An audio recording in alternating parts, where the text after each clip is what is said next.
name is Ramona McClatchey. I was born Ramona Perlenfine on September 20th, 1938. Perfect. That was great. Now, may I call you Ramona? Yes, please. That's fine. Ramona, can you tell me about your early childhood, what it was like, where you were born, grew up, what were the times like, any pop culture things? Tell me about your early childhood. I was I was born, I think this is correct. I think I was born in Nebraska. Mom and dad moved to near Wallback, Nebraska, Wolbach. And my parents moved, had been in that area for a while, met and married there. And we moved to Mount Ayr, Iowa, and my father had been in the bank in Wallback, but then decided that, well, there was a family farm available for him to use in near Mount Ayr. And so he decided that he would take that on. And then while he was there, he had, well, my brother was born while we lived there, my brother Clyde. And I had another brother that had been born earlier, James, but he had died the same. My brother was born in 1934, and Jimmy had died earlier the year that Clyde was born. And we didn't live on the farm for too many years before my dad made an agreement, sold it. I'm not sure what the transfer, obviously I was too young to be in on that one, but to his brother. And so they moved, Uncle Ted moved there, and we moved into Mount Ayr, and Dad was part of the bank there. He left there.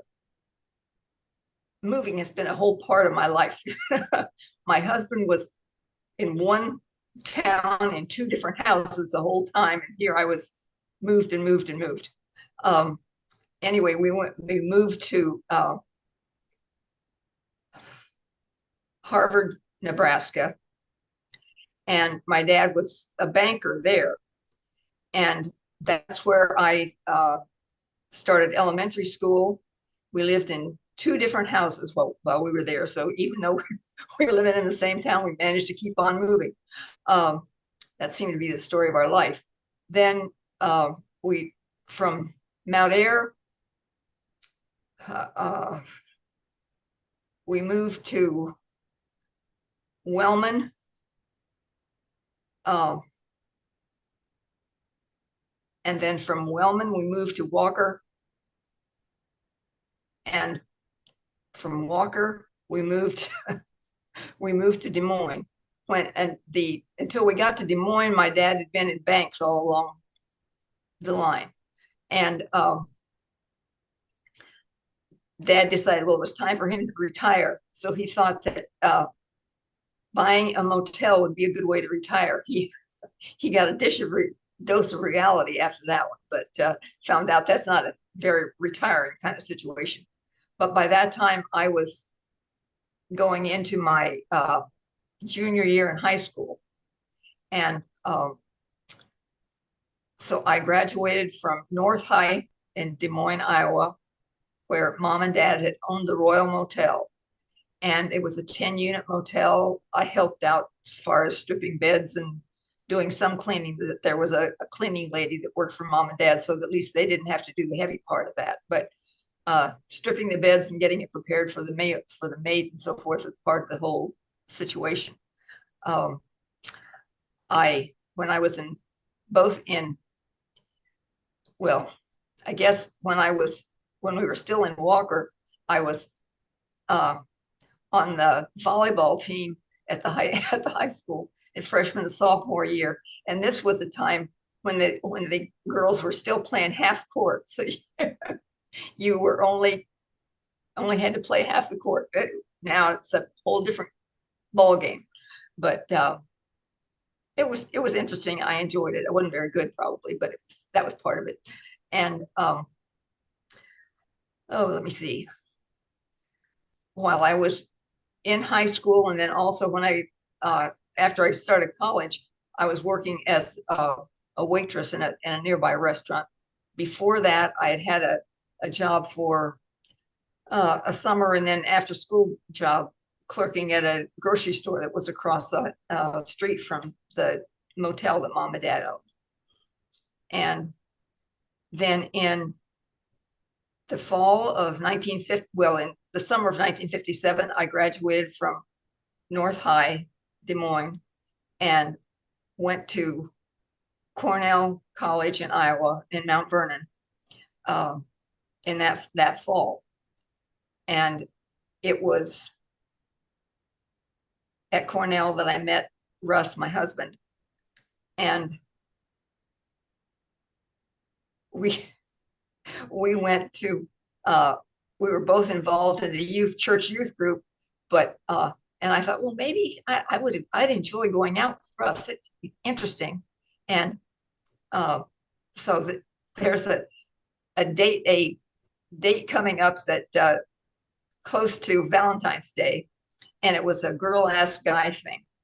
And so I thought, what the heck? I'll ask Russ to go to the dance with me. And well, yes, okay. And then I found out later that he had gone back and talked to some of his fraternity friends, and he said, I'm not going to let the pigs prance, which is what they called the girl ask guy dance at that point. He said, I'm not going to let that be my first date with Ramona. So he made sure he asked me out a date before that. But anyway, that's how we met, and we started going together. And in the course of our years at Cornell, I guess we broke up once, but we got back together. We went steady, and then he pinned me with his fraternity pin. And then in our senior year, he proposed, and I got my engagement ring. And then after graduation in 61, by that time, Russ had decided that yes, he was going to seminary, but he didn't want to go to Evanston because he said that keeps everything too much middle America. He wanted to have some experience on one coast or the other. So he decided he'd go to Wesley Seminary in Washington, D.C. But he thought that he should have 1 year there without being married. And so I said, okay, fine. You go ahead and make your arrangement to go to Wesley. And well, let me see, where can I teach? Okay. I had my degree in English. I had a minor in chemistry, which made people kind of wonder about that one, but that's, I guess, a story for the books. But anyway, I found that there was an opening in the Cleveland public school system. And I thought, well, that's halfway between Washington, D.C. and Iowa. So that ought to work. So, and there was another girl from Cornell who already had gotten a teaching job there a couple of years ahead, and she needed a roommate. So all things worked. So we were able to work that one out. And so there were a couple of times then that more than, I don't know, 2 or 3 times during the year that I would fly out to Washington, D.C. And so I got my introduction to Washington, D.C. that during that time, and Russ and I had fun exploring the sites and being tourists during that period. So I don't know. That's really great. Thank you for sharing. Walbeck, Nebraska. Well, Nebraska in general. Talk to me about what Nebraska is like, and when you do, please include the question. Tell me, what is Nebraska like when you were growing up? It was the area that we were in was very rural, primarily very rural and flat, primarily. But Ramona, well, I'm sorry. yeah. Would you start over for me? Say, Nebraska was very rural. Nebraska was very rural, a very rural area, and the things that I remember, I had an aunt uncle who had a farm there outside of town. And the thing that I remember there is that they lived on a pretty high hill, even though most of the area was flat and and dry a lot of the year. But anyway, they had the county road that split the farm, so that the house was on one side of the road and the barn with all the cattle and the animals that had to be taken care of were on the other side. So that was part of the whole situation.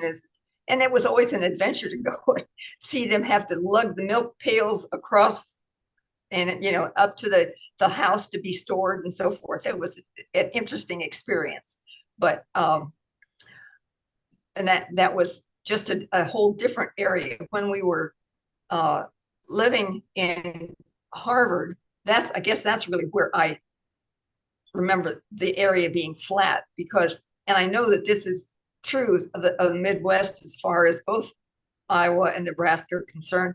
Some people, after they've traveled through Iowa, say it's just so flat. And I thought, where did you go? Because some areas of Iowa are very hilly and not conducive to farming. But the places that are flat, where years and years ago, the glaciers dumped some very fertile soil in that area. And so that's why so much of Iowa is really a fertile farmland.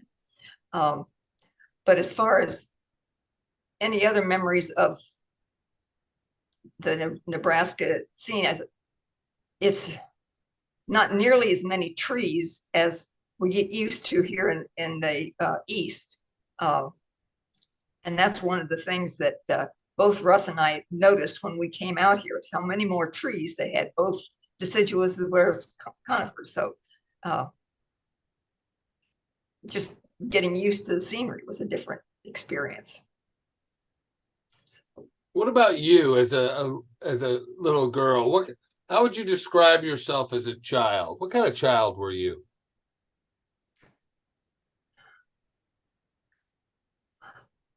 I think I was happy. We enjoyed playing a lot of games.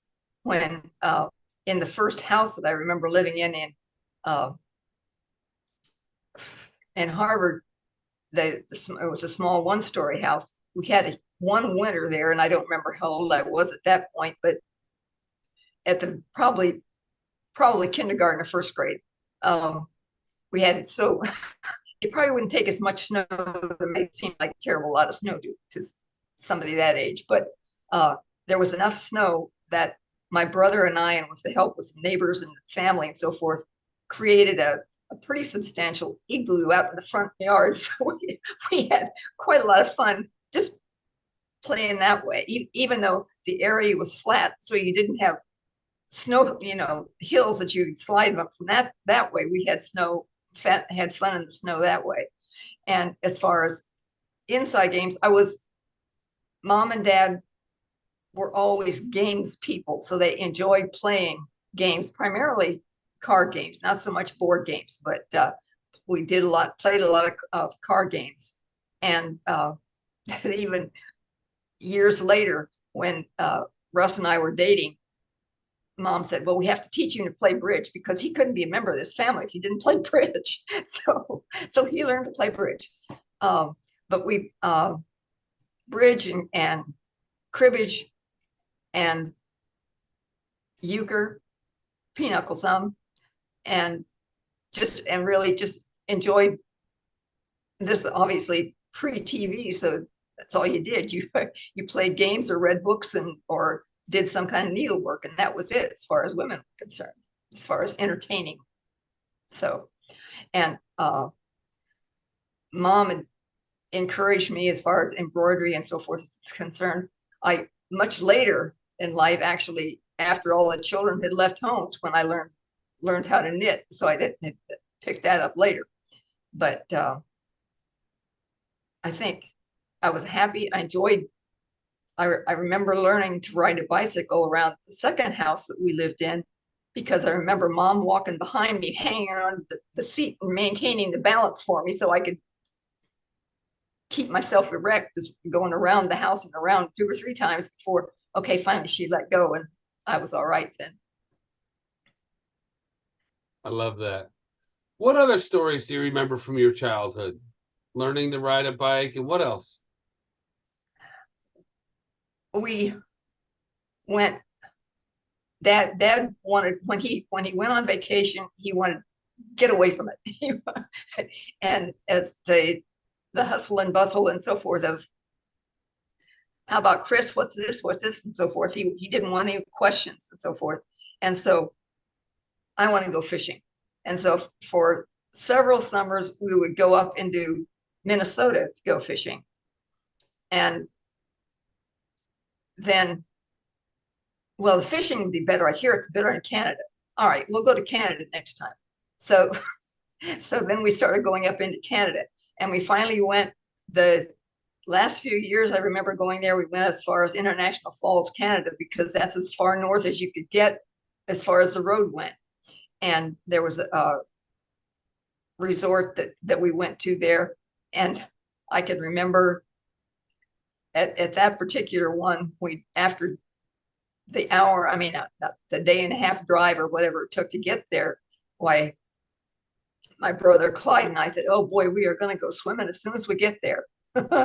Well, okay, we got into our bathing suits and went jumping off the edge of the end of the dock, and we got out of that water pretty quickly because we didn't realize how cold, how much, ooh, but then, oh, what the heck, we can take it. So we got back in and enjoyed swimming in that water. But the first dip in was always a, ooh, wow, waking up kind of a situation. And let me see, as far as what I was in the band. I played the flute, the piccolo, and enjoyed and learned to play the piano before I started that when I was still in elementary school. And as far as other interests, have always been a great reader and really enjoyed reading. And I guess that's one of the reasons I eventually wound up majoring in English, though I had went into college majoring in chemistry because I'd had a chemistry teacher in high school that I really thought a lot of and got a lot of encouragement from. And I thought, well, that's what I'll do.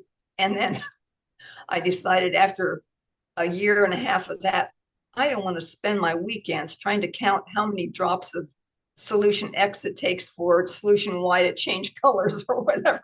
And I want to go to football games. I want to have a good time. I don't want to spend this time. So that's why, and my college roommate was a English major. So I thought, okay, she's having fun with that. I'll go ahead and major in English. So that's how that wound up. Ramona, would you say for me, my dad loved to go fishing? My dad loved to go fishing. He did. He loved it. And we all loved walleye pike. Yeah, you couldn't get anything better than walleye pike. Now you say, let's talk about your love for music, and then we'll talk about reading. But how did you get introduced to music, and what was the first instrument you played? And tell me about your love for music. I think singing was always part of it, the family, so forth, and we would sing in the car and so forth as we were traveling.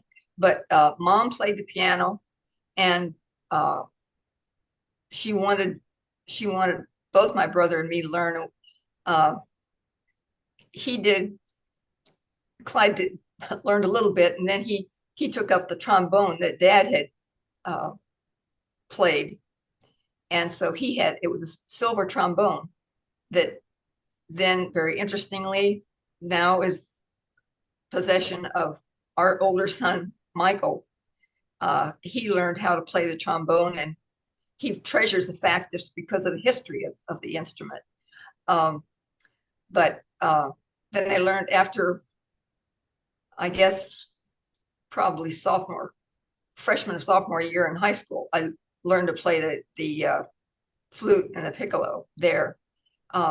And then once we moved to Des Moines, the first year I stayed with the band, and then it just was too many other things going on. I didn't feel like spending all that time on on the field with the marching band and all that stuff. So I got out of that. But it was probably because of singing in church that got me initially started with the piano, and the hymns and so forth have always been important as far as the music that I studied.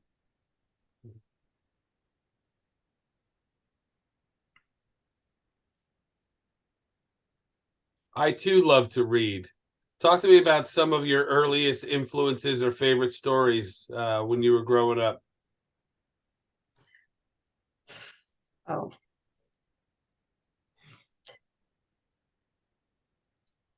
geez. I know I remember my friend Flicka and Black Beauty and so forth. As far as those two books stand out as far as remembering them, and reading before bedtime was always part of the ritual of getting ready for bed, whether it was mom reading to us or okay, you've got reading time now, and then it's time to turn the light out and go to bed. So one way or the other. But it was very often a shared reading experience with mom. Um, she'd been a school teacher early in their marriage, so forth. So she had done a lot of reading to her students, and so forth. And that was particularly in that era when they didn't have a lot of books in abundance, so that the only way that the students would get the story would be if it was read and shared to a whole classroom.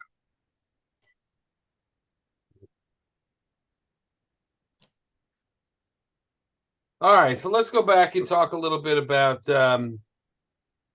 high school. So you moved to Des Moines, your dad buys the Royal Motel, and you work at the hotel and the grocery store across the street. Right. So about what year did you move to Des Moines? Probably the summer before I started school in 1955. I'm guessing that's yeah, because that would have made that myself. So would you start for me? The summer of 1955, we moved to Des Moines, Iowa, and my dad bought the Royal Motel, and I got to work there with him, and I worked at the grocery store across the street. About the summer of 1955, we moved to Des Moines. My dad decided he was going to retire, and so he bought the Royal Motel, and just okay to save on labor costs. Okay, I was quote unquote volunteered and helped with the whole thing. And then later that year, or maybe it was the next summer, I don't remember when, but as far as timeline, then I got a job working at the store across the street so taking care of cash register and so forth, and making change. And still today, when I go into a store and see that cashier's having trouble figuring out, well, how much change does she get with her, I think, heaven's sakes, where's your math ability? But anyway, just because that was part of what I did. And then the next summer, or maybe it was the fall, I don't remember the fall of that year, is when I started my waitress job. And I'm still on the side of the people who are trying to get higher wages for waitresses because of what the pittance that waitresses were given per hour. And well, the tips will take care of it. I thought, yeah, that's kind of bilking the customer to do your help. But that's the way it was, and that's the way it is in a lot of restaurants today. So, but I enjoy the working in a restaurant, and the tips were pretty good. So I enjoyed that too. Thank you for sharing that. As a teenager, how would you summarize yourself as a teenager? What kind of teenager were you?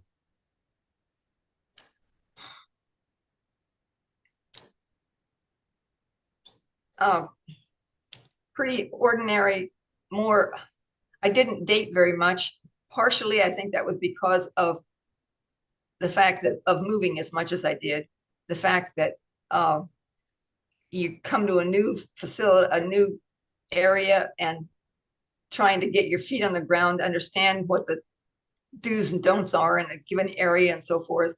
And I was more concerned about having friends, relationships, and that somebody that I could talk to. So my freshman, I mean, not freshman, it was my junior year when I first started North High in Des Moines. And Paula Stutzman was a friend of mine there. And the two of us became very close.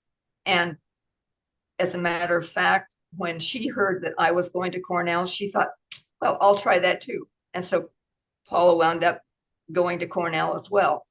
And we decided we weren't going to room together because that would limit our friendships. We'd be better off splitting ourselves up and sharing friends after the fact. So that's what we did.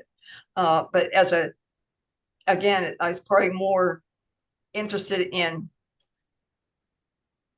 having girlfriends than I was in doing any dating like that. So I hadn't done a lot of, I had crushes on a couple of different guys, but that's wasn't reciprocated, I guess I'll put it that way. But like one of my brother's friends said, oh man, he's good looking, I want to see it now. Well, that's I was just being a crazy teenager, I guess.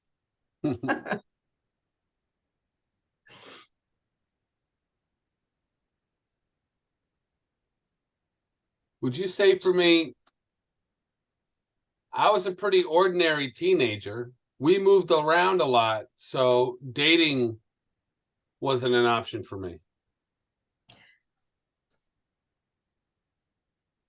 I guess I was a pretty ordinary teenager. I didn't date much just because of the fact that I was more concerned with having girlfriends than I was with having a boyfriend. And then the boys that I got to know were ones that were in the church group, and I enjoy them on a friend basis, but not somebody that I wanted to date. Yeah. Yeah. Let's talk about church. What's the role of God, the Lord, church, in your family and in your upbringing? Very important role. Would you start for me in saying church or God? Or okay, my church and the relationship to the church family have always been important to me. They were important to mom and dad, and that was something that they wanted us to make sure that we shared with them. They thought that it was important as far as the family was concerned. It would be a strengthening agent as far as family relationships were concerned. And again, I think that's also from a family standpoint, because we moved as much as we did, the church became a family for us and was very important because of that. And that's been the case throughout my life, because it was with Russ being in the ministry and every congregation that he served, we opened up ourselves. Okay, this congregation will be our family for the next X number of years, however. And in some cases, we hung on to some of those friendships after the fact. But in other cases, okay, after the Christmas cards and so forth stopped, well, okay, then the next church became our church family and our support group. And that's became the family for our family, support group for them. And probably as far as the importance of churches, I was involved in Bible school every summer as a student, but then as I got into high school, I helped with the teaching of the younger kids and so forth in the Bible school, and then helped some in Sunday school, primarily in the summer 2 weeks of Bible school they had. And I guess I started that more when we were in Des Moines, because that would have been about the time that I would have been in. You see, but the whole role of faith and singing or saying of grace at meals was always important, and sitting down to a family table for certainly at the evening meal, sometimes we were hit and miss as far as breakfast and lunch were concerned, but certainly the evening meal was one that we shared together, and we would sometimes sing graces, but if not singing, then Dad would pray, or if one of the grandparents was there, then sometimes one of them would be the one that would say grace. But that grace, and that was always part of it. And we tried to bring our kids up with that prayer as being an important part of your life, and the whole relationship to God and Christ were important in that development. Yeah.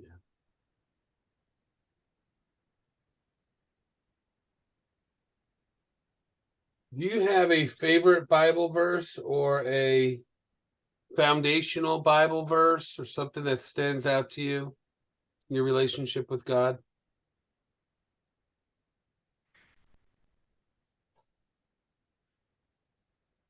I have to think about that for a while.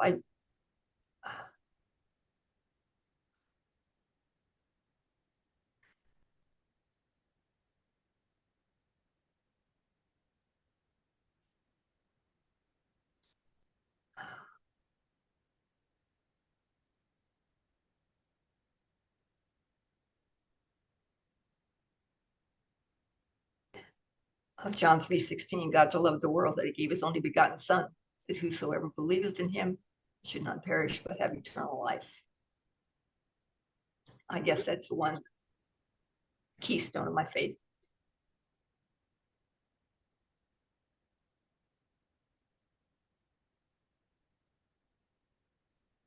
That's a really good one.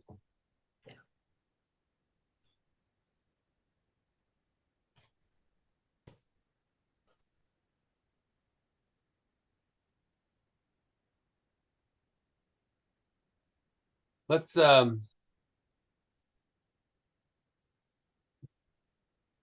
any other teenage time frame stories that stand out, or vacation stories that stand out, or things that you remember? When I was in, I guess before we moved from Walker, there were a couple of summers when I went detasseling. My summer job was detasseling corn, and that the DeKalb company had seed farms there in that part of Iowa, central part of Iowa, and they would very early in the morning, 5 or 5:30, or anyway, it was very early. It felt like to me that they would come and pick up the town kids that probably didn't know much about the whole thing and take us out. And oh yeah, sure, I can detassel corn. You don't think about how tall those corn stalks are, because you have to get a hold way up high and pull it down, then pull the tassel out, so forth, and to ensure that the fertilization gets done the way the seed producers want it to be done. And the pay wasn't great, but then this was in an era when there weren't many jobs in the summer for kids who wanted to work, and this was before I could drive. So this was okay. Probably they probably would not be accepted to do that now in this day and age, because that'd be abusive as far as children are concerned. But they did it then. But that's the standout thing as far as I remember, as far as earning money then. And I go, well, okay, I guess it's a paycheck. A paycheck is a paycheck. So So you graduate high school in 60s, no, 57. in 57, and head off to Cornell. So you're at Cornell, you got a roommate, your friend's there, she's got a roommate. Tell me, how do you meet Russ, and what attracted you to Russ? We were both part of the Methodist Youth Fellowship that met at the Methodist Church there in Mount Vernon, and that's how we met. And we went on, I don't know whether we went on I think we went on a hayride, and we were just sitting together, and that's how, so okay, we met each other that way. Or else he wanted to know if I was going. I'm not sure. I don't remember that one as far as exactly how it happened, but I remember going on a hayride with Russ at that first year that we were dating. Maybe that was the date that he wanted to have before the pig's prance. I don't know. But and then while we were there, I pledged to the Kappa Delta Chi, and he pledged to the Alpha Chi Epsilon. Those were social groups that were sort of modeled after fraternities and sororities, but they didn't have houses. So you just had the groups and the support of the group for social activities and so forth. And so going to the church things, going to the social group things, as far as either Katie Kai or the Acts group was concerned, or going to the ball games that were part of the area. There was I know one other thing that was important as far as back, and this goes, I guess, back to the music part. When I was at Cornell, one of the highlights of that year was the years that I was there, and this had gone on for several years, was that the Chicago Symphony Orchestra would come out in December to play the oratorio. And so we would sing the Brahms, so that we would sing the Hosanna and so forth, and have that background. Quite a group of Cornellians who just loved music. They weren't necessarily music students, but they loved music and enjoyed singing together. And the Chicago Symphony Orchestra came out to play with the group, and so that was one of the highlights of the Christmas season. So, and the music that was with Handel's oratorio and so forth, it was important part of the Christmas season there at Cornell. Describe Russ to me. What did he look like? What was he like? What attracted you to him? Start with his name, please. Russell McClatchey he always had a smile on his face, and he was fun to be with, fun to talk to, and nobody had anything negative to say about it. One of the things that was interesting about it was that he had taken very seriously the idea that the pledge that he would not drink, because he was going into Methodist ministry. And so his pledge brothers, that the guys in his social group, would say, okay, we want to go have a drink party. We'll have Russ go along. He'll be the designated driver. And so they had a designated driver. They'd pay for all his soda pop that he wanted to drink, and then they made sure they had a safe ride home. And he worked. I had a board job through the working in the kitchen, and then one of the other things that he did when he worked in the kitchen was serving the waiters. This was back in times when you had a designated meal time, and the waiters came through in their frock coats and so forth, and really made a deal out of serving, especially dinner, to everybody. And Russ he served the waiters when they were done. Well, he said it was a whole different ball game serving the waiters than what the waiters got to do, because he put the tray in front of the guys, and they would reach for their hands like, okay, fine, they get their food right away, so go. And so it was a whole day. He had several good laughs over that he didn't have to worry about being fancy about serving when he's serving the waiters, the wait staff, because they were ready to eat, and they weren't being graded on how well he was serving. Just as long as you get the food here, Russ. And as far as he went, when early in his freshman year, he was approached by the wrestling coach at Cornell and asked if he'd wrestled in high school. No, I never wrestled.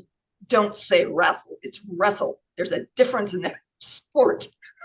And so he said, well, you need to come out when wrestling season starts. He said, I think that's a sport for you.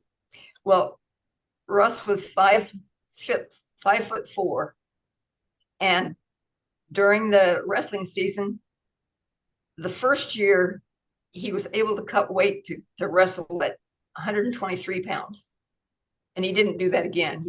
They went up then to 130 pounds, which was still cutting weight, but it got to the point that, especially when he was at 123, that he said, Coach, I don't know if I'm going to make weight. I don't know if I'm going to make weight.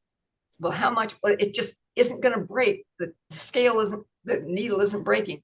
Well, Russ, go spit. Just go spit and see if you can lose that much. And he was able to lose the amount of whatever, just to make the needle go where it needed to go to get that 123.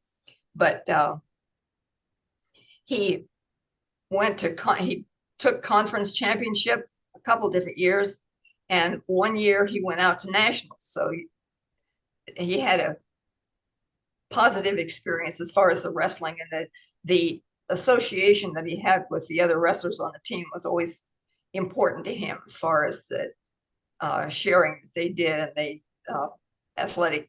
He had played high school football and he really enjoyed it, but considering his size, he said he wasn't built for that. So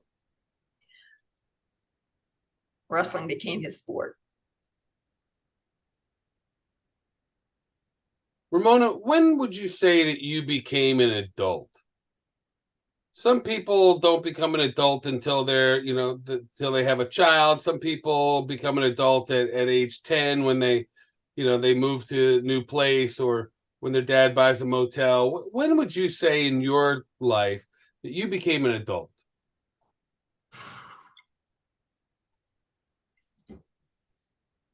Oh,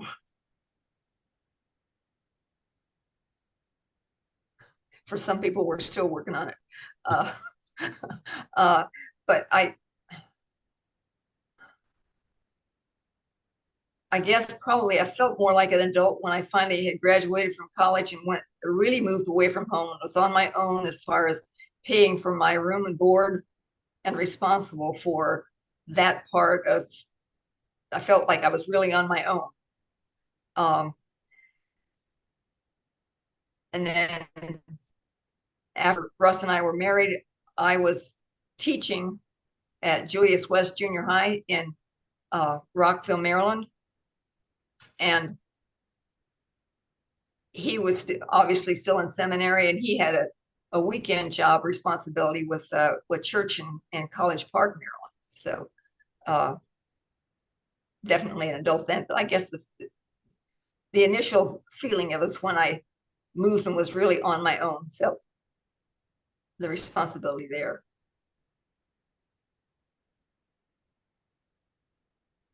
What's important to know about your adult life?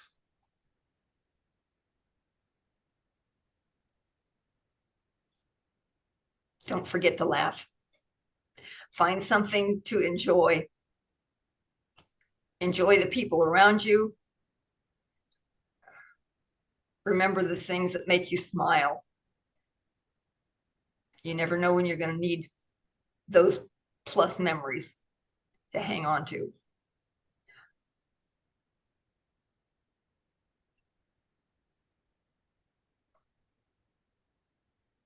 I think in every one of the churches that we served, there was always a group of people that we could relate to.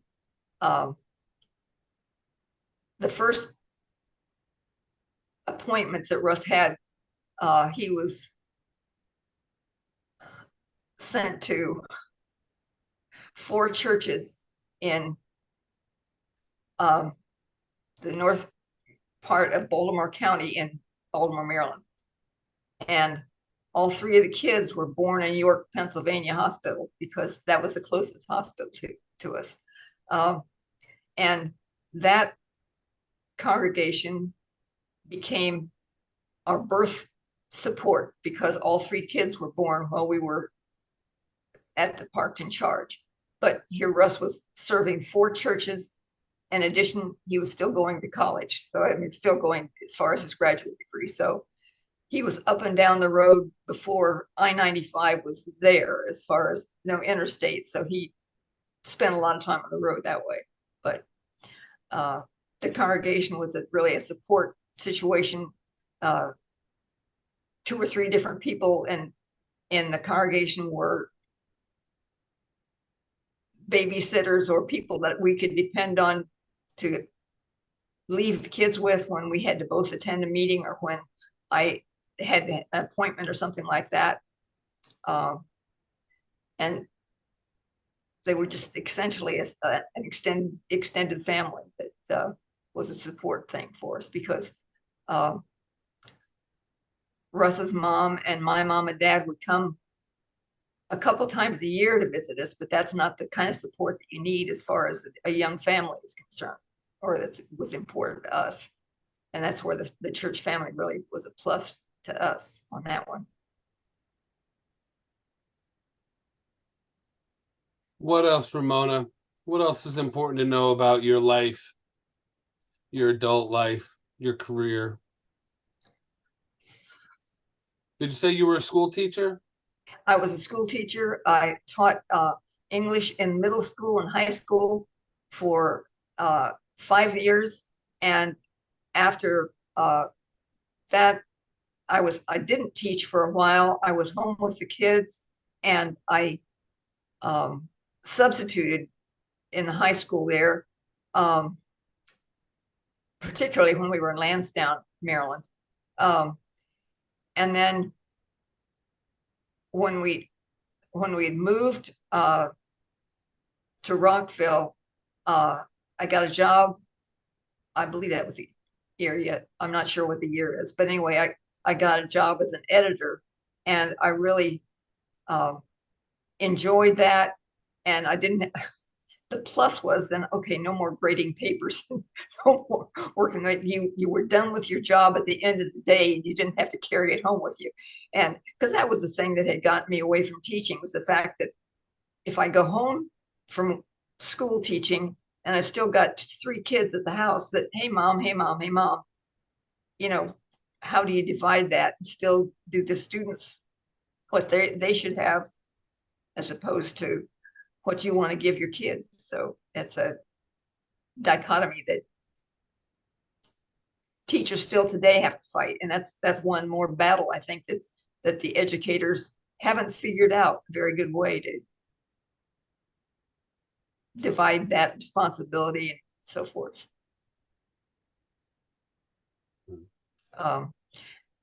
Right now, and I guess it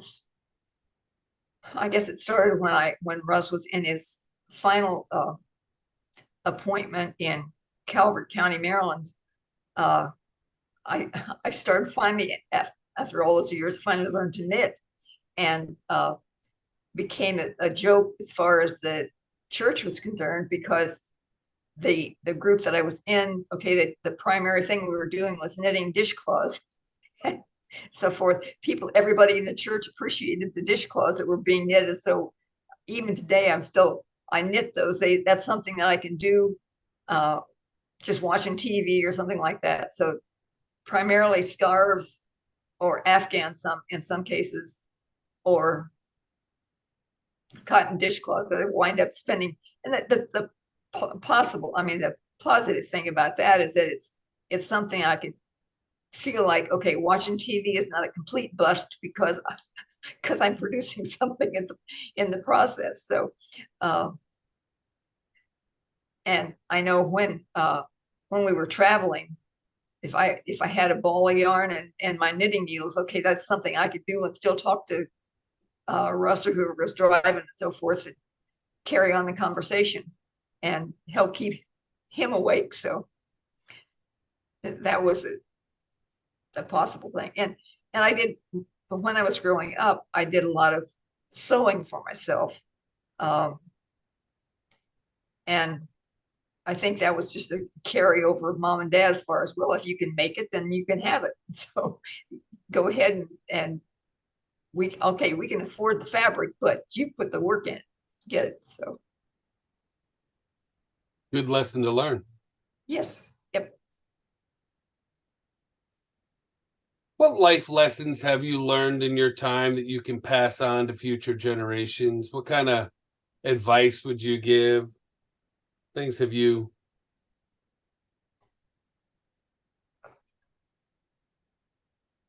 I think learning how to share, learn, remember that whatever you have is to a large extent a gift to you that you're responsible for as far as the stewardship of it is concerned. And you can, you're not losing by giving up some of what you've been given. You are gaining by that gift to others, whether, and it's not something maybe you can put in your pocket, but you're giving, you're learning how much it means to somebody else to have something shared with them. And especially if you give with a cheerful outlook, rather than here, and giving with the idea of wanting to share, not, oh, well, I guess I have to. And base your faith in Christ with the way that he gave and the inspiration he was to the people who followed him in his era, his day. And I think be open to learning new ways to look at that faith and continue to examine it. Don't accept, okay, fine, it's that way. I've always believed it. I'll stay that way no matter what. So keep on examining it and evaluating it, seeing how it stacks up against your experience and the experience of those around you.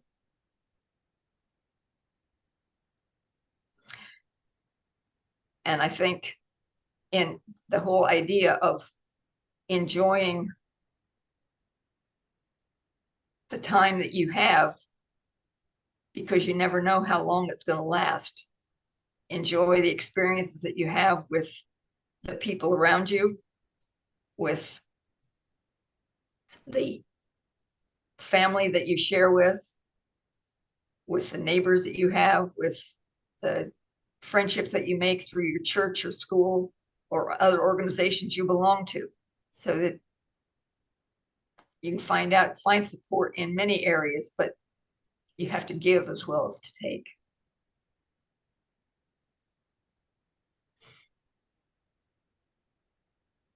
Yeah, I agree. Everybody talks about, what you can give, but we also have to be responsible to ourselves and take care of ourselves and take Right. for ourselves and learn and grow. Ramona, how would you like to be remembered?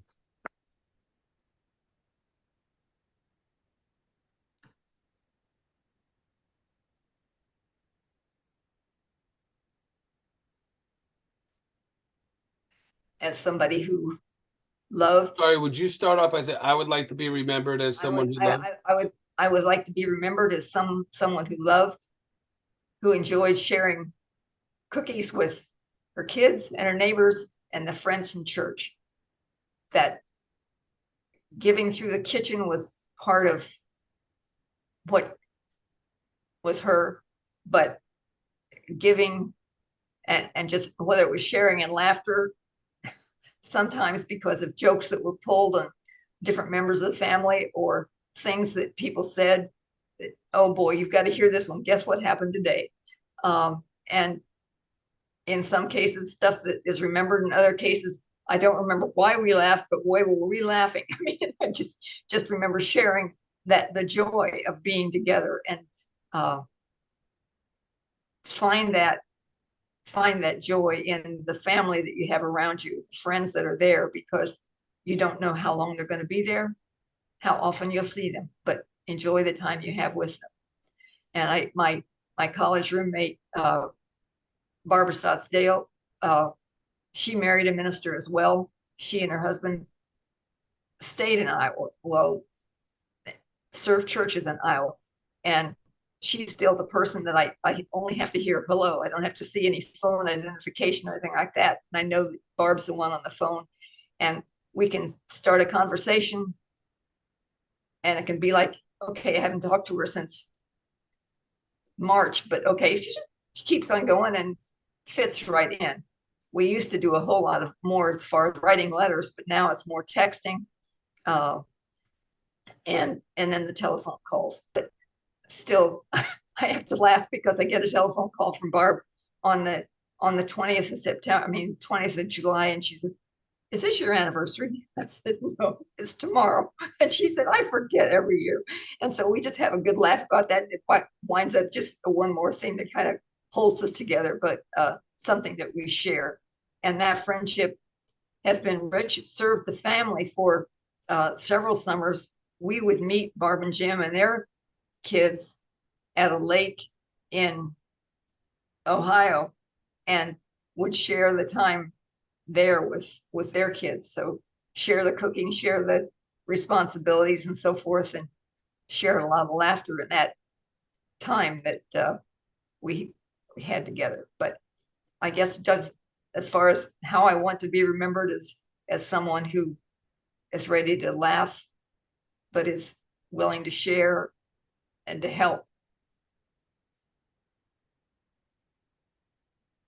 I have no doubt that you will be remembered fondly that way. Thank you. That's a good legacy to have. That's a Yeah. really good legacy to have. I've got one more question for you, and it's just about your final thoughts, your message to future generations. The whole point of what I do is that you may not meet future generations, but that they can get to know you. And so, what are your final thoughts? What is your message to them? What can you tell me? I think it's probably some of the things that I've said more than once in this interview so far, is that find the joy in where you are and of what you're doing. Find and enjoy the sharing with others. And I think that now in this era of artificial intelligence and all the things that come up now, be inquisitive and be responsible for the things that you do and say, because you don't know where you build. I guess double check your information too. Because you can't trust Google everywhere. I guess I'll put it that way.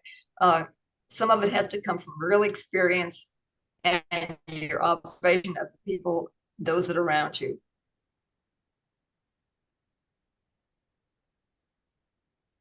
And your faith is an important part of who you are and what you share with others.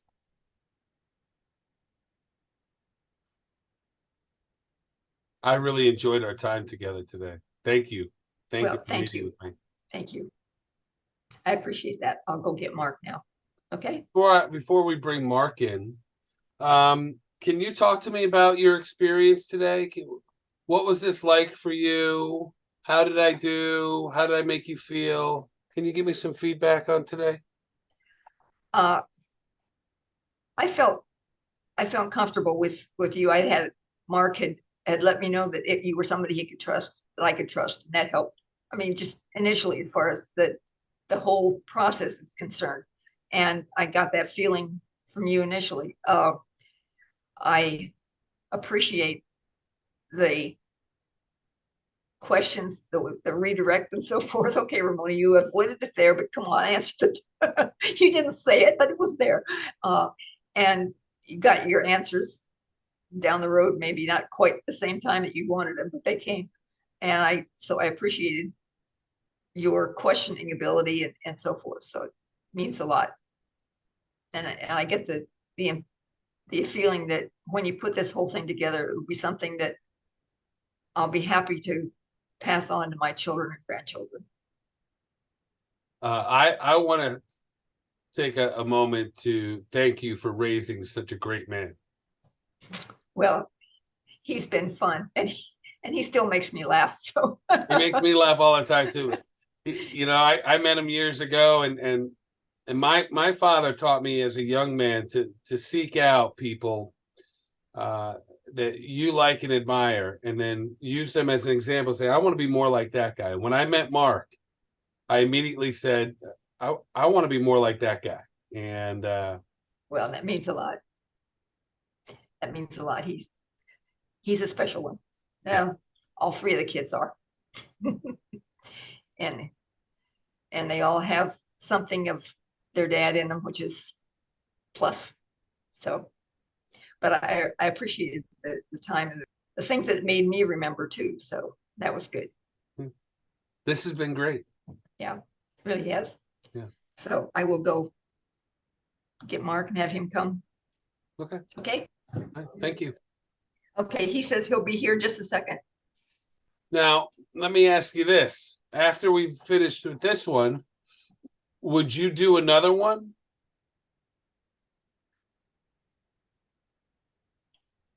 I would. I just, yes, I know that there've been some. I haven't gotten all my pictures together. My daughter got some Saw photographs some together pictures, yeah. that um, I've got the copies of. One, I'll get it right now and I'll show it.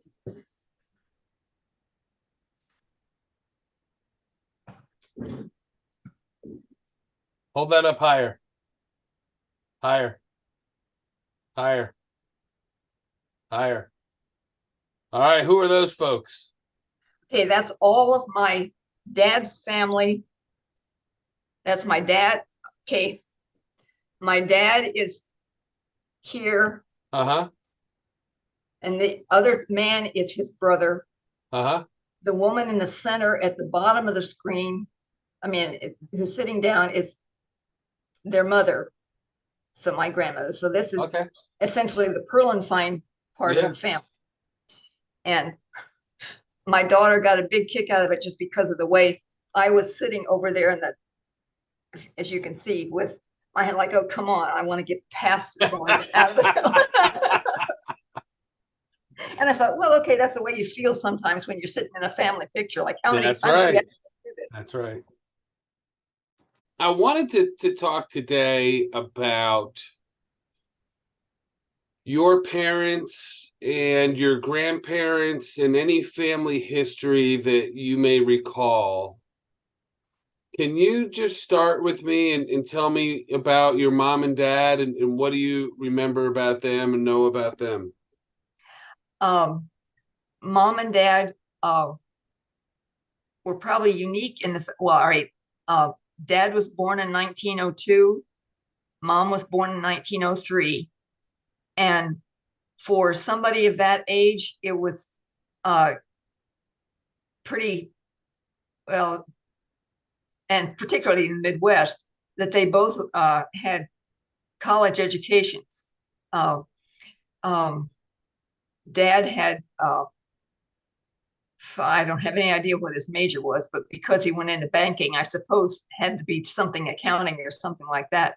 Mom was an elementary teacher, and for quite a while she taught in a one of those kindergarten through eighth grade small schools. That was her teaching background. And she did her teaching before she had family. After she had a family, then she was a mom at home. And I know there's one picture that Mark sent you that showed dad in his overalls and mom holding me when I was small, and my brother Clyde beside us. And that was probably probably the last year, or maybe the next to last year, that dad was a farmer, because then after that, then he went into banking. And as far as my mom's parents,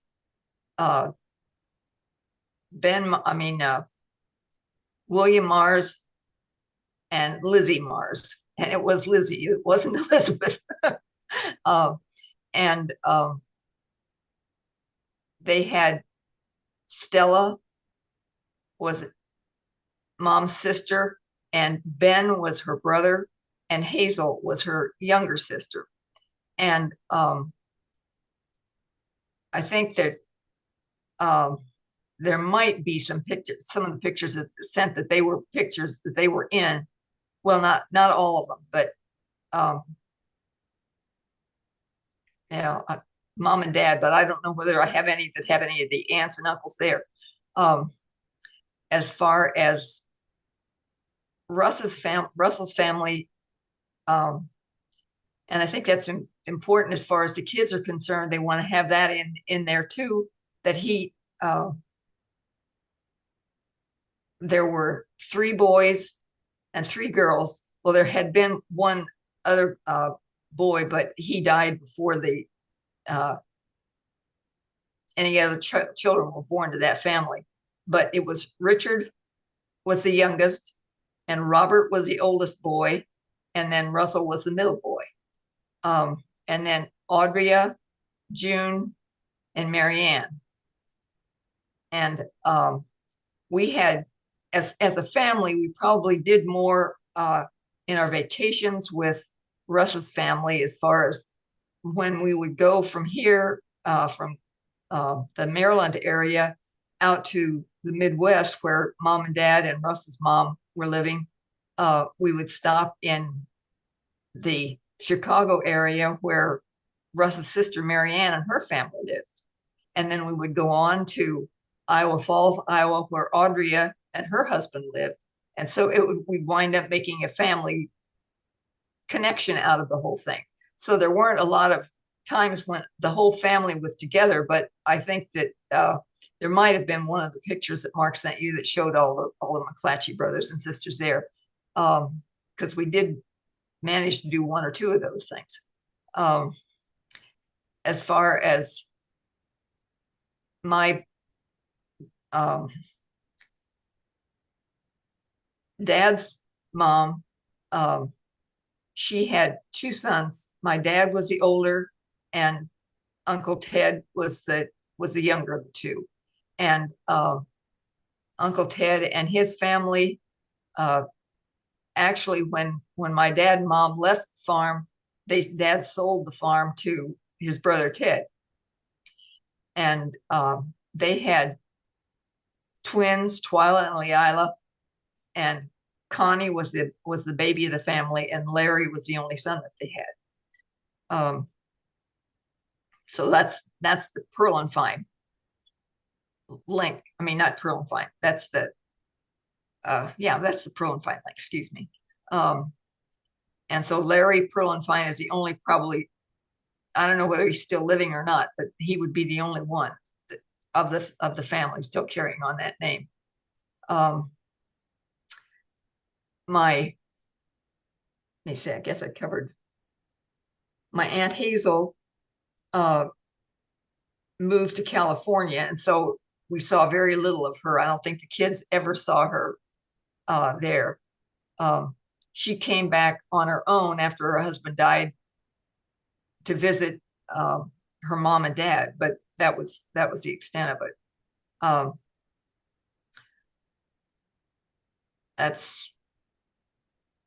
I guess that's the extent of what family connection stuff that I'm remembering. Any oral histories of ancient, European stories, or there was a famous somebody back in the day, or No such luck on that one. But okay. the one story that I like the best, as far as mom telling me, I still have the cuckoo clock. It needs to be repaired, but a cuckoo clock that made its trip with the Mars family as they traveled from the East Coast to, well, first to Nebraska and then to Iowa. And so the cuckoo clock made it across the country. And that's kind of something that I don't know, I always got a kick out of, just because the cuckoo clock made it all that way. And thinking what the rough travel conditions and so forth, what they must have had to pack that clock up so that it would make the trip and so forth. And it still has the hands on the clock are made out of bone and not what not balsa or something like that they would make made out of today. And that clock was always an important part whenever we visited Grandma and Grandpa, because we know how much the children will want to hear the cuckoo. And so we'll play the cuckoo and let that be part of the time. But then we will put the weights up so they don't pull anything and don't get the clock off the wall or, upset everything. So then after we left and they reset the clock and let it go. But I think that they'd been through enough grandchildren by that time. They'd seen, okay, this is what the kids do with the clock. So we're not going to be fighting that battle. But as far as any other history, as far as the family is concerned, I don't remember ever hearing anything from. So it must have been pretty ordinary, I guess. But just the fact that there was that one connection as far as covered wagon making it to the Midwest was always part of the history of my family. I can totally see that covered wagon headed west and a box Right. cuckoo clock. Now, is that cuckoo clock, did that come from Europe? I think it did, yes. And maybe I'm wrong. If it didn't, it was must have been made in the in New England area, but I think it probably came from Europe.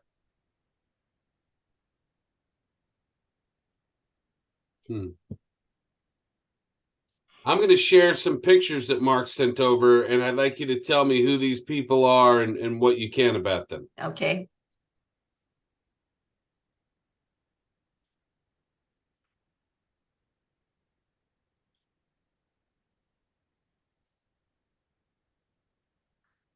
So all right, this is a picture that the top picture has Mom in the center.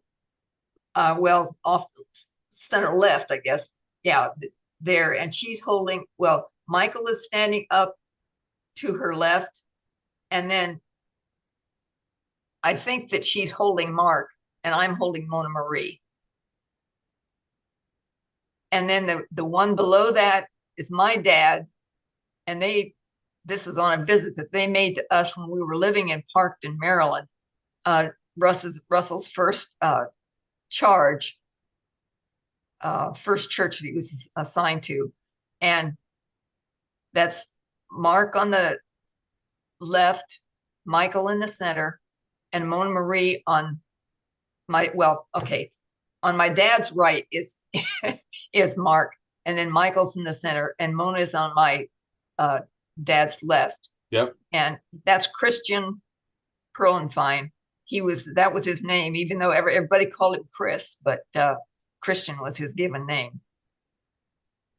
And my mom's name is Viola.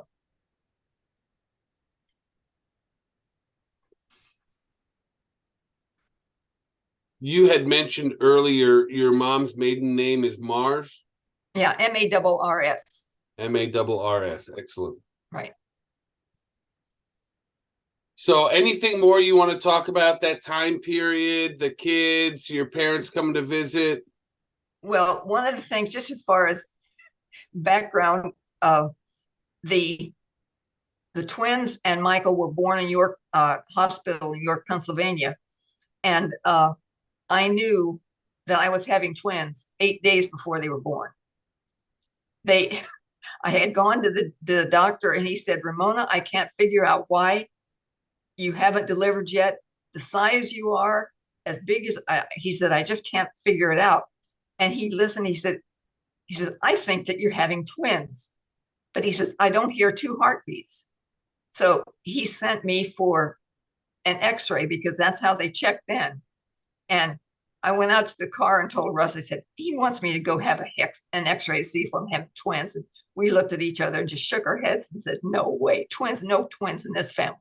And so we went, and I stayed in with the x-ray technician, and they printed out the x-ray for me, and they said, yes, there are two babies there, one boy and one girl. Or no, they didn't tell me the sex. They said, yes, there are two babies there. We can't tell the sex. That was it. And I went back out to the car. Russ was sitting there reading something or other. I just got in the car and I just sat and nodded my head. And I don't know how long we sat in that parking lot before we went back to the OBGYN's office to give him the x-rays and let him know, yes, there are twins. So, okay. So, uh, and so when Russ took me a few days later, when he took me to the hospital, the doctor said, well, I'm going to stay here. He says, you can go home if you want to, Russ. But he said, as quickly as Michael came when he was delivered, he said, I'm not leaving. If she's here, we're going to have those babies. So I was awake when Mona was delivered. He said, okay, you've got your little girl now, Ramona. He said, I'm putting you to sleep for the last one. So I went to sleep after that period. But that was an eventful delivery. And the fact that, I mean, how much science has changed as far as showing the the twins so early and so forth, and that just wasn't done. And the doctor said, he said, I never did hear two heartbeats. It was just the way they were lying with one on top of the other, whatever. Maybe stethoscopes got to be better too. I don't know, but that was, it was quite an event. And I then the laugh that came out of that was that the women's group at one of the churches that Russ was serving had a shower for me a couple months before, and I came home from that shower and I was laughing at Russ. I said, oh boy, they gave one really nice thing. They gave me diaper service for, I don't know, 6 months or something like that. And it had twin insurance, so that if we have twins, they give you double the amount of diapers. And we both got a laugh out of that one too. Like, oh yeah, funny, yeah, we'll really use that. And so we got a chance to use the twin insurance. And the thing that was kind of interesting about that one was that Michael wasn't, he was on the way to getting potty trained, but he wasn't completely. And so I wound up having enough diapers to take care of all three kids as needed. And that freed me up a whole lot of laundry. So that was a plus. But we lived there in Parkton. From the twins were born in 68, and they were not quite one when we moved then to down to Christ Edmondson in Baltimore. And that was an inner city church. That was quite an experience because we were the only white family as far as and having any children in that neighborhood. Christ Edmondson was primarily a Black church, but there were still white families that were in the church that had been in the church when it was integrated. And they stayed just to show their support for the whole integration process and so forth. But our sandbox in the backyard, and I don't know whether we got a picture of that or not, but we had the only sandbox in the neighborhood, and it became a gathering place for all the kids. They thought that was great. And Michael came in one day, he says, Mom, he says, why are all the kids touching my hair? And I thought, yeah, how different his hair was from their hair, of the little ones. And they all just wanted to just touch his hair. So, and he was the only white child in his kindergarten class. So that, and then we moved after, before he started first grade. So then we moved to Lansdowne, Maryland. And that was, the school was integrated, but there were many more white children in that church, in that school than Black. And so he had definitely a different experience there. But I think as far as that church, just a lot of the support that we got from that family, we enjoyed the association that we had there. And it was a good experience as far as the whole integration process was concerned. And that's something that carried over to all the kids, I think, as far as their relationships concerned.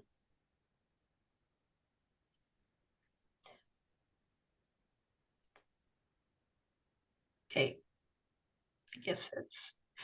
Oh, and I know one picture, one of the other pictures that I think was sent to you showed a Volkswagen van that the uh, Michael and Mark and Mona Marie were standing in back of. Oh, I'll come back to this one in a minute. I'm sorry, I got started in this That's other. okay. Tell me the other story. Anyway, Russ was I don't know how old the van was, but it was not, no way was a new car. But he used that van a lot for transporting the kids in the youth groups and so forth. But then we started camping with the Lansdowne Church. And so that van became a real gathering place for us, in that we started out camping first just in a tent, but that didn't last very long. Then we got a tent camper, and that was a little more civilized. But we never went the route of going to a trailer. So, and I guess the camping experience ended primarily when, after we left the Lansdowne Church. Excuse me. We were there. We were there about 7 years, and then he moved down to Rockville, and he was an associate pastor there. I'm sorry. Then going back to those other pictures that you showed just recently, put up. Do you remember? It was the pictures of. Yeah, there. This is after we made the move down to Lansdowne, and then the picture below that is my mom holding me and my brother Clyde standing in front of my dad. Just the. Oh, and this is a special photo there that it shows the family. We didn't all make it into that photo, but we were on a family vacation trip to the Grand Canyon, and all three of our children and all of their families made it there. And this particular picture, we show Renee, excuse me, on the left-hand side, starting, it's Gregory and Renee. Those are Mona's two of her kids. And Christopher is Mona's youngest child. Then Caleb is standing next to him, and he is Michael's son. And then I'm there, and then Connor is beside Russ and behind me. And so that's all of our grandchildren while we were at the Grand Canyon. And that picture down below is showing the kids in front of they're in the back of the VW bus. This is the inside of the parsonage in Lansdowne. And one of the things that was unique to the Methodist Church in the Maryland area at that point was that you didn't have to worry about moving furniture, because the furniture that you would need for a particular parsonage was already there. What you had in the parsonage was what you used while you were there. And then when you were moved, then all you had to do was pack up your books and your clothing and extraneous things that were yours, but the majority of the furniture stayed. While we were in Lansdowne, the conference passed the ruling that whatever furniture you have in your parsonage now is yours to take with you. When you move the furniture. So now you won't have to retire and say, my gosh, I don't have a house, I don't have furniture, don't have anything. So that was one problem that the conference was trying to take care of. So I guess that was one of the reasons I started to chuckle when I saw that sofa, because that sofa made it to several parsonages after the Lansdowne parsonage, and I was very glad that that edict, as far as uh, this furniture is your furniture, was made when we were in Lansdowne rather than when we were in the Parkton. I mean, not Parkton, but in the Christ Edmondson parsonage, because the Christ Edmondson parsonage was more on that Queen Anne kind of furniture, and it was not as comfortable or as welcoming, I guess, as far as the furniture was concerned. The furniture that we got in Lansdowne was primarily early American, and I still have the dining room table from there and a few other pieces that have made it all these years. So that was the story related to that one. The Lord certainly provides, doesn't he? Yes, he does. He does.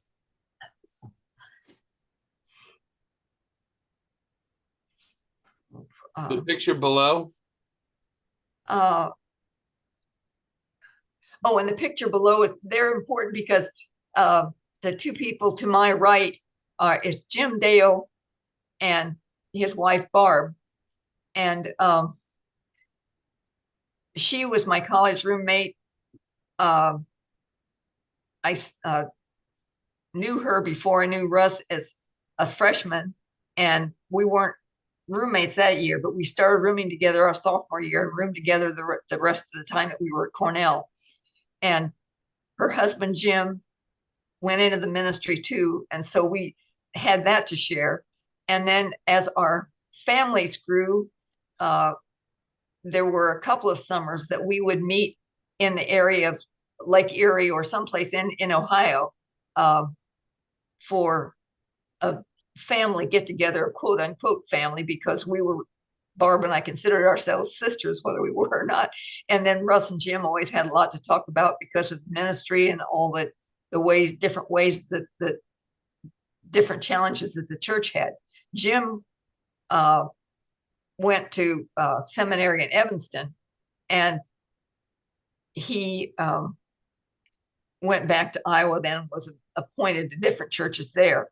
And Russ had thought that after he finished seminary at Wesley in Washington, D.C., that we would be going back to the Midwest. That's still didn't happen. And that, I mean, education got into that to a degree because Russell wanted to get some additional education beyond the seminary, because he didn't know whether he might eventually want to go into teaching or whether he was just trying to find out which direction he wanted to take. And I finally said, "Hey, Russ, I want to start a family." Well, yes, I guess it's about time. So he was still going to school at the University of Maryland when I was pregnant with Michael, and when Russell was assigned to the Parkton charge. That was a four church charge. So he preached at 3 different churches every Sunday. And then we had a lay preacher that took care of the 4th church. And then periodically, I don't know, once a month or once every 6 weeks or something like that, Russ would preach at the small church that the lay minister took care of. And then the lay minister would go over and preach at the other church that met at the same time. And we were worked. I felt like trying to catch our breath by the end of a day. Before the children were born, I would go to all 3 services with Russ. So I'd hear the sermon 3 different times. And then after the children were born, I would go to the Parkton church, and but by that time we had established relationships with people in the first church, which was the Middletown Church, and the other church. So it was an interesting combination, because each church that's really, you really see the personalities that develop as far as a church has personality. They're very, every congregation is different.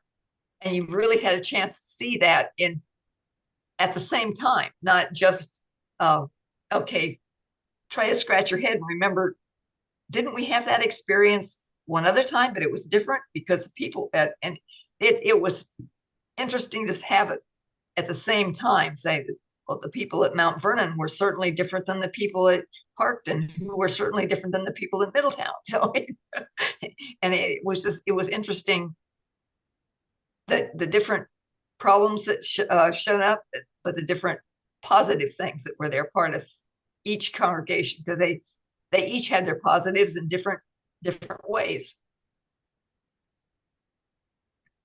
Sure they did. All right, let me show you these Christmas pictures. Okay, that both of those pictures were taken different, obviously years apart, but both of them were taken in the parsonage when we were in Calvert County, Maryland. And we tried to get together. We had told the kids that when they had their own families, that work out what you want your family to do as far as its holiday observance and so forth. And for both for Thanksgiving as well as Christmas, if it works better for you to be with the opposite, not with us, but with them, then we'll work it out some other way. And Christmas had always been when after they had kids, that we would have them meet. Very often it was the Saturday after Christmas, or maybe it was just a couple of days after Christmas, depending on what their schedule would be. But we would have it would be just Russ and me very often, as far as the Christmas Day itself. And that by the time that you were finished with Christmas Eve services at two churches and so forth, you were ready to have some downtime on Christmas Day anyway. So it worked out. It worked out well. And that way the kids could have their own traditions as far as Christmas stockings and how and when they open their gifts and so forth. And that's, to a large extent, that's what we've continued on. So they try to, and as far as the Thanksgiving dinner, we get together when we can, usually by the weekend after Thanksgiving.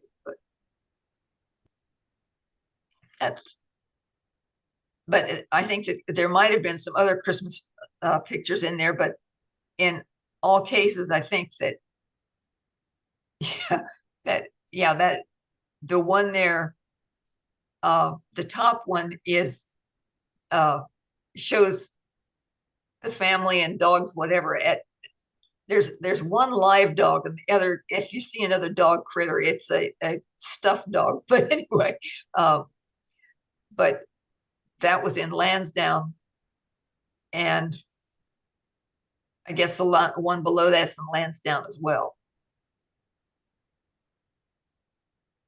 What were your dogs' names? Oh, the kids. Oh, That's okay. Pal, I think Pal, but that's terrible. This looks like a wedding photo. Oh, this is Michael. Yeah, this is at Michael's wedding, and the photo below that, I wanted to make sure I got all of that crew, because that's all of the McClatcheys, with the exception of we're missing Russ's brother Richard, but all of that's Russ's brother Robert is uh, on the left side, and then Mark, and then Michael, and then Connor McClatchey, who is Mark's son, and Russell. And so that's the McClatcheys that are related to us, with, as I've said, with the exception of the fact that Russ's younger brother, Richard, who lives in California, so he wasn't part of the picture. At this point, Robert he's deceased. So the kids remembered seeing him, though, I know.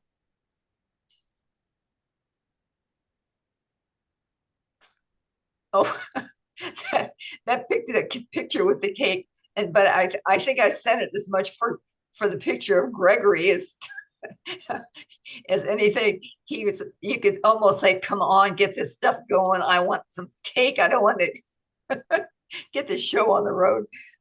And this was for our 40th anniversary, and it was 40th year that Russ had been in the ministry. So this was when we were at in Calvert County at Mount Harmony. And the photo below that one is my brother Clyde, and he and I he just had a visit. He came out. This was after his wife Marilyn had died, and he was visiting there.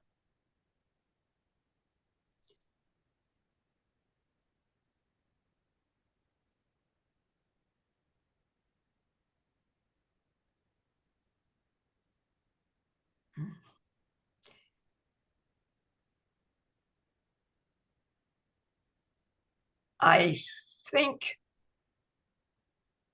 that this is probably either the last year that we were in Lansdowne or the first year that we were at Rockville.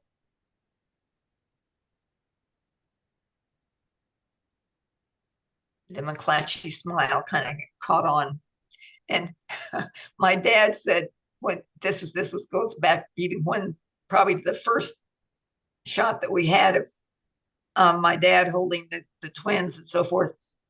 He just shook his head and he said, Ramona, it's just not fair. All the kids look like Russ. None of them look like you.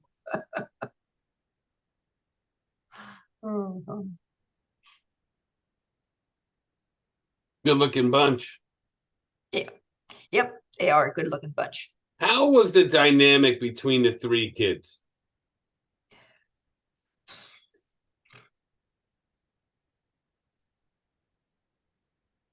Mm.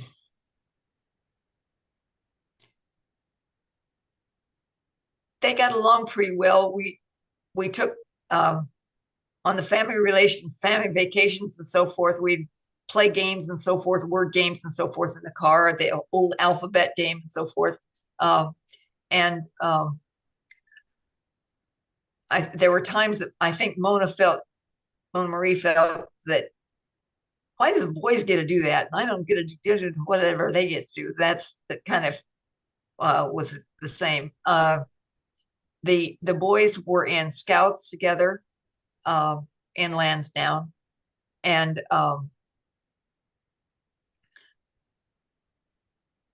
Mona, I don't know, as far as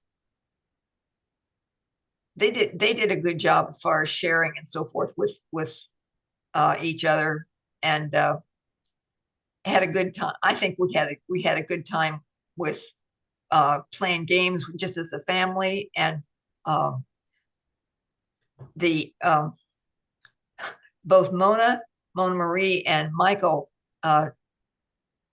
So I was able to encourage them to take piano lessons, and they were all right with that. They took those for quite a while. I tried with Mark, and okay, I'm not going to fight that battle. So, and then he said, "Mom, why didn't you push me more?" So he took up guitar quite a lot later than that. But Michael and Mona Marie played the piano together. So, and we acquired the piano when we were in Lansdowne.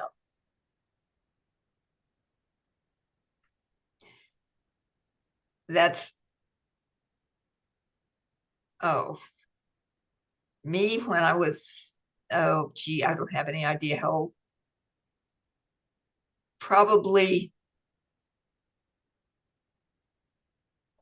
it's either when we were in Harvard, Nebraska, and then the one below that one. Can I see that picture again? Sorry. Oh, that's my brother Clyde and me. I have no idea what had happened, whether he broken something. I don't remember that at all. He was on crutches though. Yeah, he was on crutches though. Yeah. Hmm.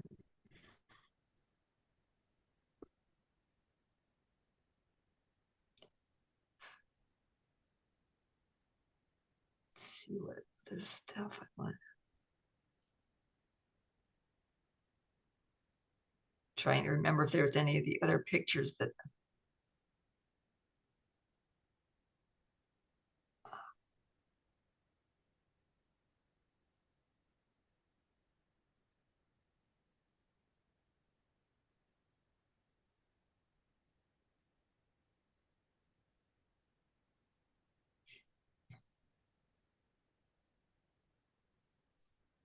Hmm. Talk to me about today.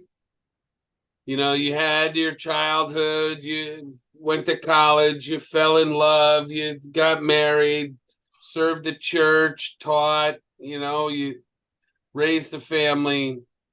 Talk to me about your life today.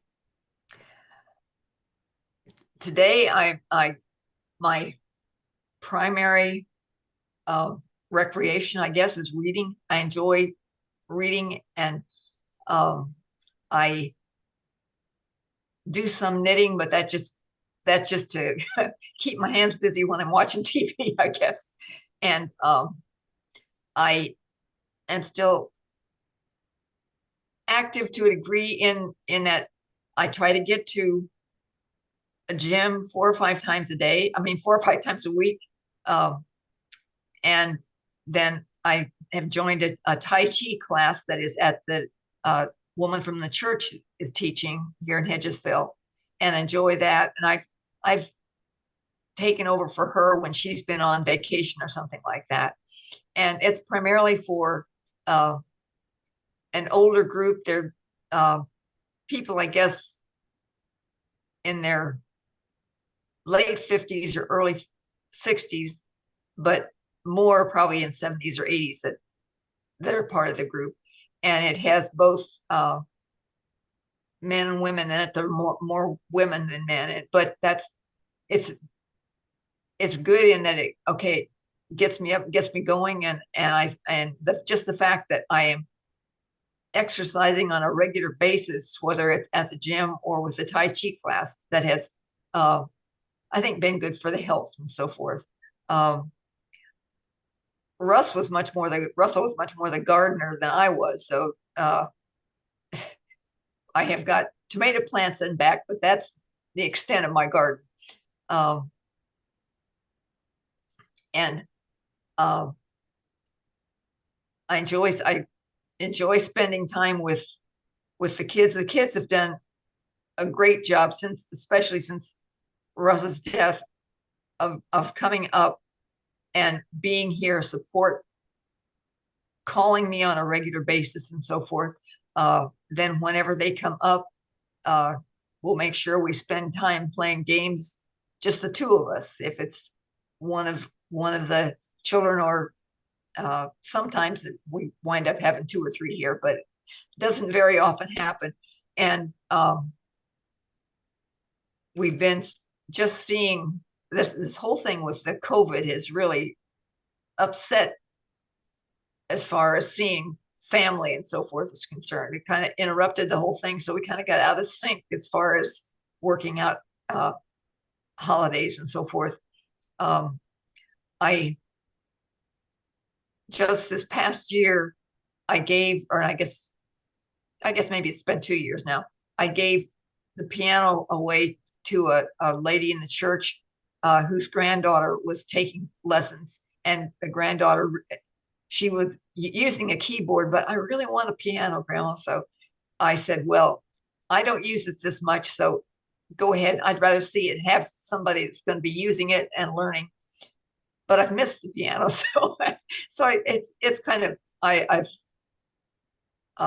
enjoy the music, and have, as I've said, I've missed having that one, but it's got a good home, and that's important too. So um, I don't have a lot of friends in this neighborhood. We moved in here, and some of the people that I made friends with already moved out.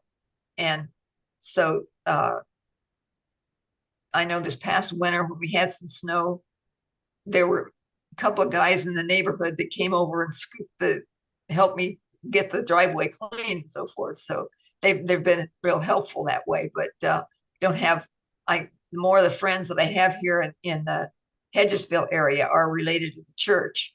That as a matter of fact, I've got a trip planned for this next Thursday. I'll be going to see a production of Moses, and on a bus trip with another church group, but taking a friend from church with me. So that will be a good way to spend some time, get a chance to know her better, and meet some other people that are related to the church. So That's great.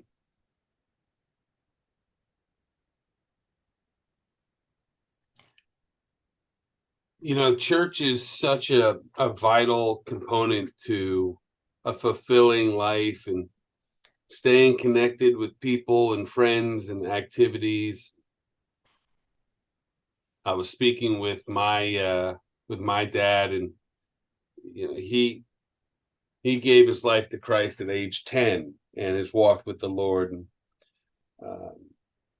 my brother, who grew up in church, doesn't really ascribe to going to church or faith or raise his kids that way. And there's a difference. There is a difference. There is a difference. Both Michael is very active in his church. He's had church offices and so forth. But right now he's getting his boost, I think, comes from coaching. He's working with a lacrosse team, so he's enjoying that. But his faith is very important to him. And Mark and his wife are going to a more conservative church, I guess. Well, probably even more conservative than Mark is comfortable with, because it's the faith that he grew up with, as far as what Russell was living and so forth, was a more liberal one, more accepting and so forth than what he's experienced now. But the church experience that he and Leslie are having is very important to them, and they're getting a lift and a boost from that. So he said, I can deal with the other stuff, Mom. He says, I can ignore some where their positions are and so forth. And kind of, no, I don't believe quite that strict or whatever. But the faith is important to them. I'm sorry that Mona and her family don't have that. Her faith is important to her, but she's living that more in a social club that she's gotten, and she and her husband are related to. And I think just the fact that she and her husband actually met when Russ was serving a small church in Montgomery County. Nope, not Montgomery. The county's not important, but anyway, when Russ was serving a small church, and then they got back together years later, which is interesting that it was through the church that they met. But the church experience has been really important to the family through the holidays, as ways they were observed, as far as important steps throughout the life. So really have meant a lot. Mark and I were talking the other day, and one of the things that we recognized was that your children want to know a little bit about themselves. They want to hear you talk about them. Can we take the three kids and can you just give me a synopsis of their childhood, of their personality, of them growing up? Can we start with Mike, and can you tell me Mike was this kind of a kid, always like this, always like that? Can you summarize Mike for me? Uh, Michael he was always in athletics. Um, he enjoyed competition and he was a good game player as far as board games and that kind of thing.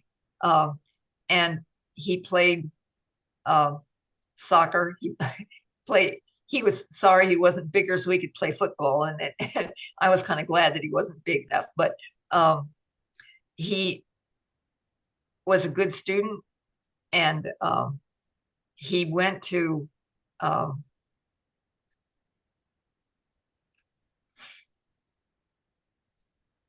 he graduated from the University of Maryland, and he gone. That's terrible. Right now, I can't remember where he went first. But anyway, he started at a more prestigious college, I guess, at the university, and then decided he wanted something closer to home. So he still lived on campus, that lived there, but he enjoyed the college experience. And then when he started working, he went to the Department of the Navy, and they sent him out to the Naval College out in California. And so he took classes out there and enjoyed that experience. Just this was my brother was living out in California. And so one trip we went out to see Michael, and then we went up to see my brother Clyde and his family. So that it was a positive thing from that standpoint. And Michael only has one son, Caleb, and his son will be a senior at the University of Maryland this coming fall.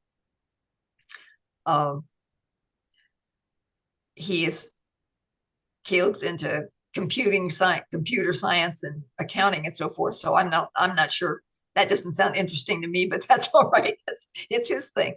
And I guess Mona Marie, boy, I was so glad when the doctor said, "Okay, Ramona, you've got your little girl. I'm going to put you to sleep." But I have enjoyed the association with her. She's been really supportive of me. She calls on a regular basis and shares a lot of the experience that she's having with her kids and so forth. She was a good student too. She had just one or two special friends that lived close to us when we were in Lansdowne, and then I think that as far as the majority of her friends, that kind of thing, they had all three of the kids enjoyed the camping experience that we had that we developed when we were with the Lansdowne Church, and especially Mark and Michael wanted to make sure that they continued camping on their own. So they've done, each of the boys have done some of that. Mona didn't, she didn't continue with that one. As far as Mark was concerned, he probably has well, I don't know whether I say all three of the kids have got a temper, but Mark lets it fly. And I remember I had a hole in a door in the house in Lansdowne because he got so mad at something. He put his fist through the door. But he was always one that could make us laugh. We enjoyed his humor, and he was important from that standpoint as far as the sharing. He and Michael did a lot together. They both decided that, well, since Dad was a wrestler, they were going to go out for wrestling too. So both the boys wrestled when they were in high school, and we enjoyed going to their wrestling matches and so forth. That was an important part of seeing them develop and so forth. That was great because wrestling had been important to Russ when he was in in college, the coach had said had come up to Russell when he was a freshman, said, "Are you out for wrestling?" And Russ said, "I didn't wrestle." He said, "The word is wrestle. It's not wrestle." uh, so Russ started out as a wrestler as a college freshman, and he actually his first year of wrestling, not as a freshman, as a sophomore, I guess, his first year of wrestling, he made it to the nationals. He didn't get past the first. He was defeated in the first level, but the fact that early that he was able to make it to the nationals, so that was after his instruction as a freshman, and this was as a sophomore, I believe. But I got off the track as far as the boys were concerned. Mark was, he's been the backgammon player of the family. The two of us enjoy playing backgammon with each other. We still today shake our heads over never seen that happen before. We enjoy our games together, and I play backgammon and cribbage with Mona, and backgammon and cribbage with Michael too. So and then when we get more people together, we try to play games of one sort or another, whether people have been given games at Christmas time and, okay, let's try this one, whether we go it that way or whether we fall back on something. Oh, well, we haven't done this for a while, so let's play some different game that is going to encourage everybody to assume a character or whatever, but primarily just whether it's password or whatever, we playing some game that we can all enjoy.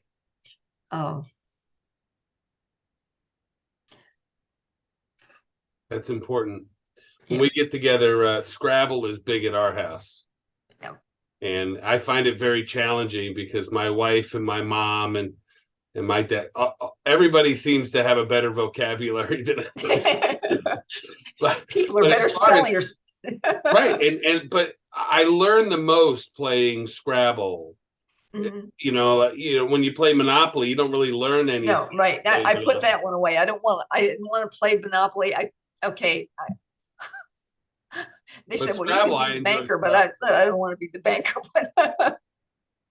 Oh. Well, we're coming close to the end of our time. What else can you tell me that we haven't talked about yet?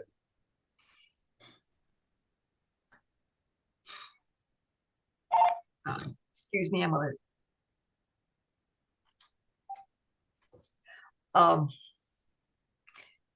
gee.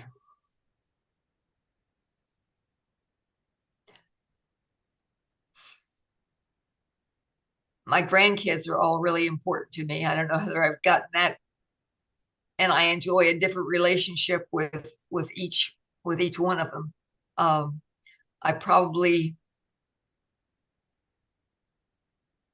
I hear by telephone. I probably hear from Connor the most. As far as texting and so forth, I probably hear from Caleb the most. And it's interesting. I used to hear more from Gregory, but he is working and so forth, and it probably just doesn't have the time. And Christopher enjoys coming up. He wanted to come up and have me teach him how to make bread because he wanted to learn how to do that. But I haven't had as much experience. And then I've enjoyed Renee. She has 2 children. Ella is going to be in 2nd grade, and Jasper Russell will start kindergarten this fall. And I've enjoyed watching their development and so forth. So that's been kind of fun to see how the parents deal with some of the problems that we had to have. And they can say, okay, fine, I don't have to deal with that. I could just enjoy the kids and say, okay, goodbye. But that's the positive thing about being a grandparent, I guess. So we can spoil them and tell them goodbye. So